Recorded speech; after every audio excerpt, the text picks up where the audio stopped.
लेकिन क्या आपने कभी सोचा है कि होली यानी दुल्हन से एक रात पहले पूर्णिमा की रात्रि में ही होलिका दहन क्यों होता है?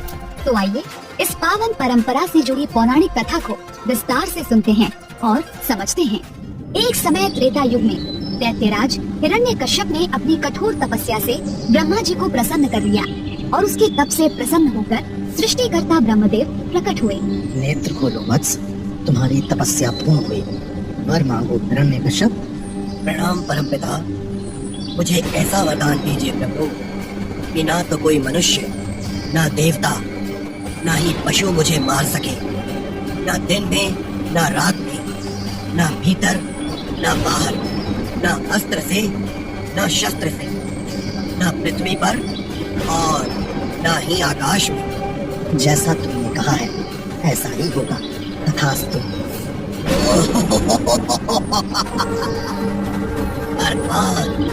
मैं अमर हो गया।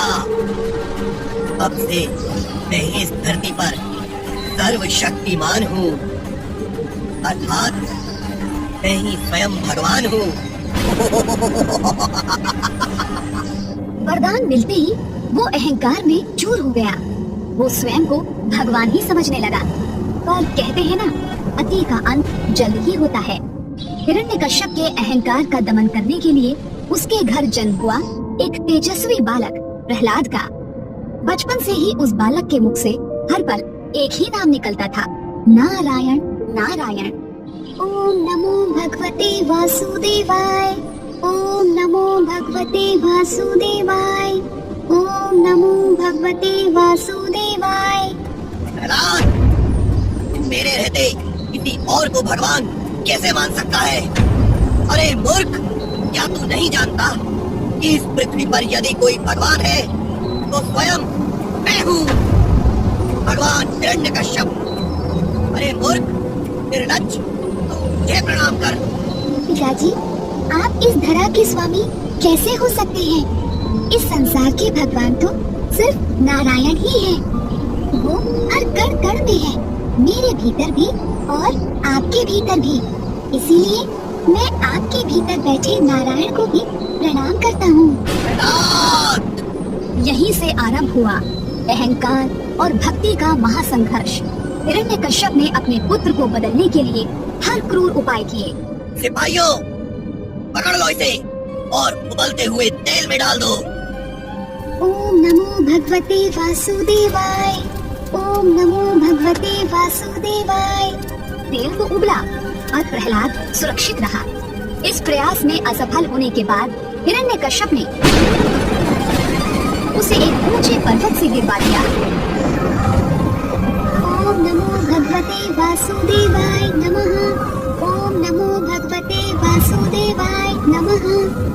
लाख प्रयास के बाद भी प्रहलाद का बाल तक बांका नहीं हुआ, क्योंकि अपने भक्त की रक्षा स्वयं भक्त वत्सल भगवान जो कर रहे थे। लेकिन हिरण्यकश्यप का अत्याचार जारी था।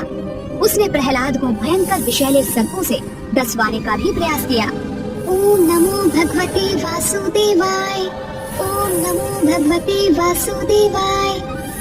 डसना तो दूर की बात, सांप प्रहलाद के चरणों को स्पर्श कर लौट गए। हर बार भक्ति की ढाल के आगे आखिरकार मृत्यु फिर हार गई। यह बालक नहीं बदलेगा, मेरे कुल का द्रोही है ये। जब मेरी ही संतान मुझे ब्रह्मांड नायक मानने से इनकार करती है तो बाकी व्यक्तियों से मैं क्या अपेक्षा करूंगा? बस अब बहुत हुआ, अब और नहीं।